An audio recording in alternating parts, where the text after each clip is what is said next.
안녕하세요. KY 2020 고등부 1번에 출제된 줄임말 문제를 풀이할 김준원입니다. 먼저 문제부터 설명드리겠습니다.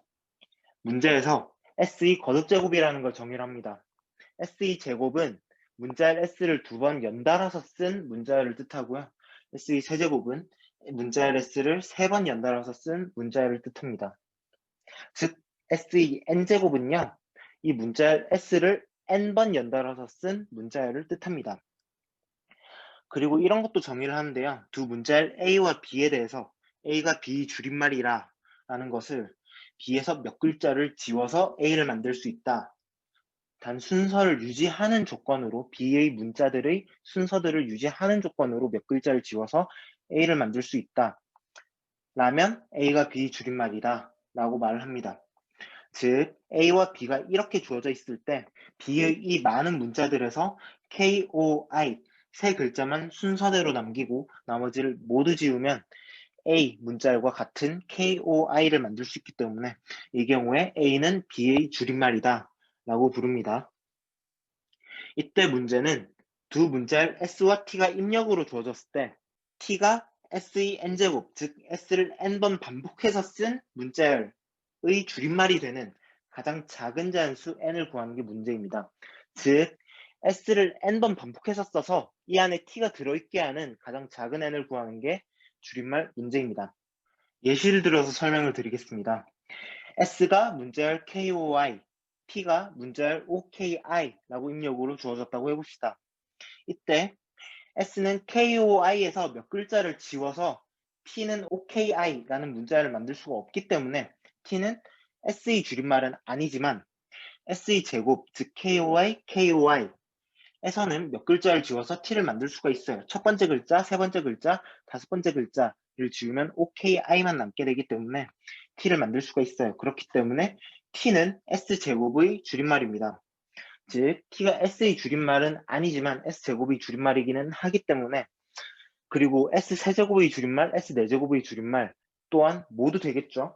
그렇기 때문에 문제의 답은 2입니다. 이 문제를 풀기 위해서 조금 더 간단한 문제를 생각해 보겠습니다. 두 문자열 A와 B에 대해서 A가 B 줄임말인지 판별할 줄은 알아야 문제를 풀 수 있겠죠. 그래서 먼저 쉬운 문제인 A가 B 줄임말인지 아닌지 그냥 판별하는 문제를 생각해 보도록 하겠습니다. 두 문자열 A와 B가 입력으로 주어졌을 때 A가 B 줄임말인지 아닌지 어떻게 판별할 수 있었을까요? 이렇게 두 문자열 A와 B가 주어져 있다면 그런 방법을 생각해 볼 수가 있을 겁니다. B에서 B의 각 문자들을 순서대로 봅니다. 포문 같은 걸 돌아서 B의 각 문자들을 순서대로 봅니다.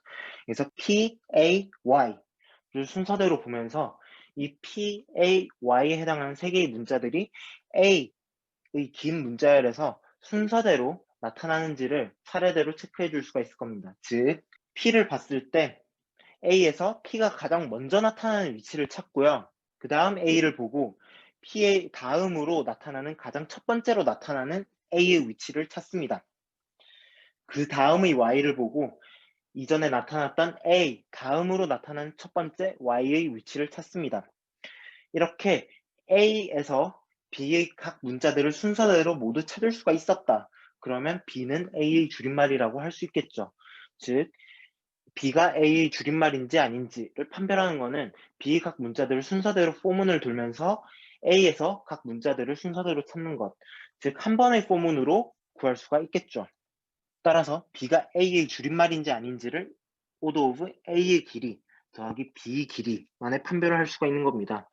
이러한 기법을 각 문자가 존재하는지 따라가는 포인터 J를 유지하면서 A가 한 칸씩 앞으로 가면서 B가 이 A를 따라가는 형태로 구성된다고 해서 투포인트 알고리즘이라고도 부릅니다. 그래서 투포인트 알고리즘으로 B가 A의 줄임말인지 판별할 수 있게 되었으니까요. 그러면 이제 부분 문제 2를 간단하게 풀 수 있게 됩니다. 우리는 두 문자열 S와 T에 대해서 T가 S의 줄임말인가를 order of n 더하기 m에 판별할 수가 있어요. 이거를 단순히 다 돌리는 겁니다.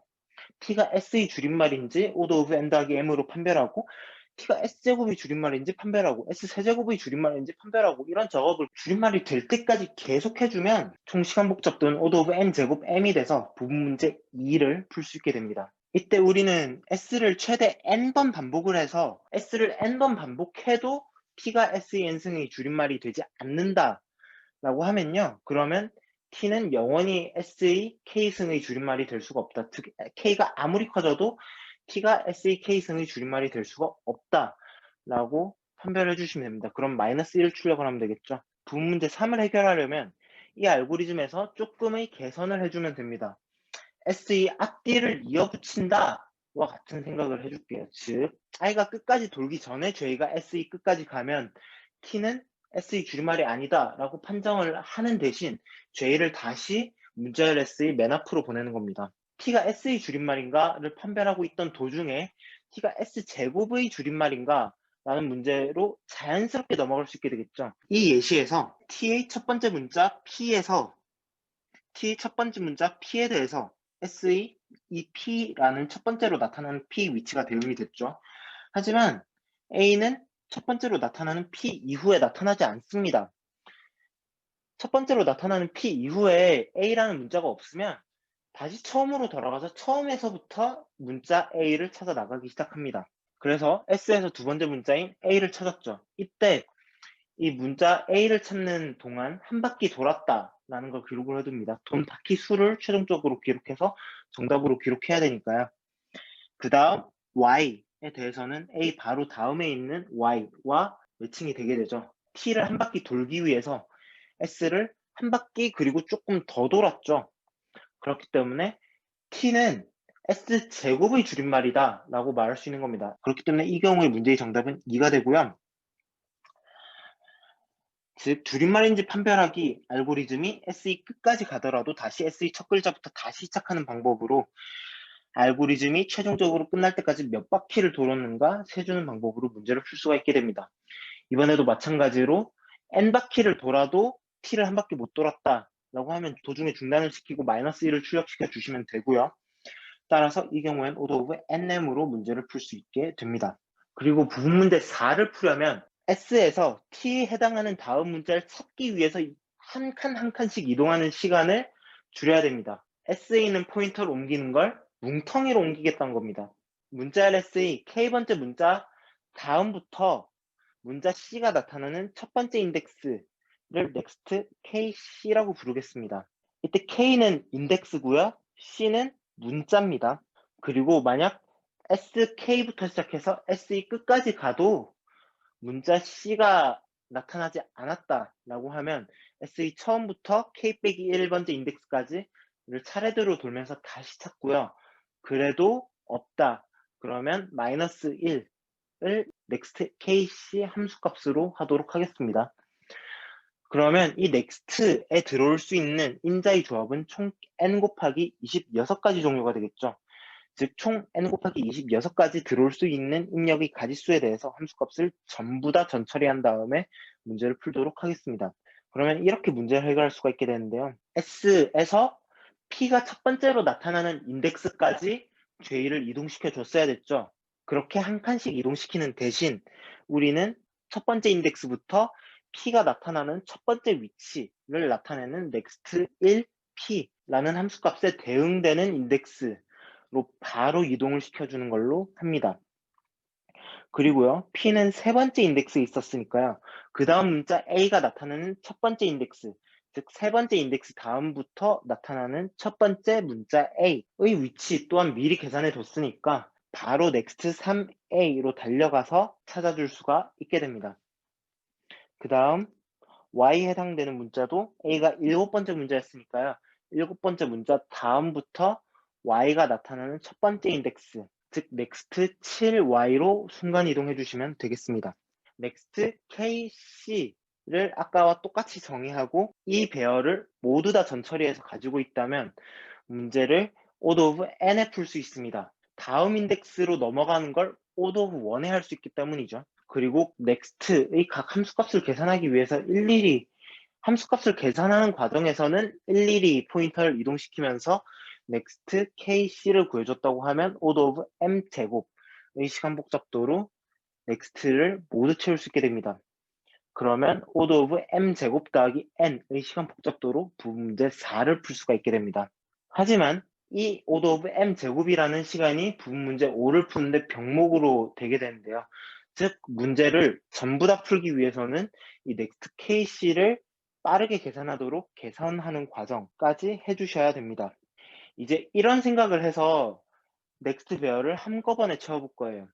어떤 알파벳 C를 잡아요. 알파벳 C를 잡아서 next 1C부터 next NC까지 n개의 값을 통째로 한 번의 반복문을 통해서 채우려는 시도를 해보겠습니다. 즉 이런 예시 상황의 경우에는 K번째 인덱스의 next KC는 이 바로 다음으로 나타나는 A의 위치라는 것을 알 수가 있습니다. 그렇기 때문에 next 1C는 1이고요. 2에서 6번까지 인덱스에 대해서 next KC는 6이고요. 7에서 10까지 인덱스에 대해서 next KC는 10이고요.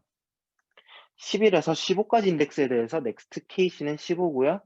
그 다음 인덱스에 대해서 next KC는 1이 됩니다. 그렇기 때문에 이렇게 한꺼번에 한 번의 포문을 통해서 next 1C부터 next NC까지 n개의 값을 한 번에 채울 수가 있고요. 또는 새로운 배열을 만들어서 문자 C가 나타나는 인덱스들을 전부 다 저장을 해준 다음에 이 배열에 대해서 이분 탐색을 각각의 인덱스에 대해서 수행해 주는 방법도 있습니다. 그러면 order of n은 아니고 order of n log n의 시간에 모든 next 1C부터 next NC까지의 값을 구할 수가 있게 됩니다. 전처리를 제외한 알고리즘의 시간 복잡도는 order of m이었죠. 이때 전처리를 order of 오메가 n, 이때 오메가는 알파벳 개수입니다. order of 오메가 n에 할 수 있기 때문에 총 시간 복잡도는 order of 오메가 n 더하기 m이 됩니다. 즉 이렇게 단계적인 최적화를 거쳐서 여기까지 오게 되면 줄임말 문제를 100점을 맞을 수가 있게 됩니다. 이상입니다.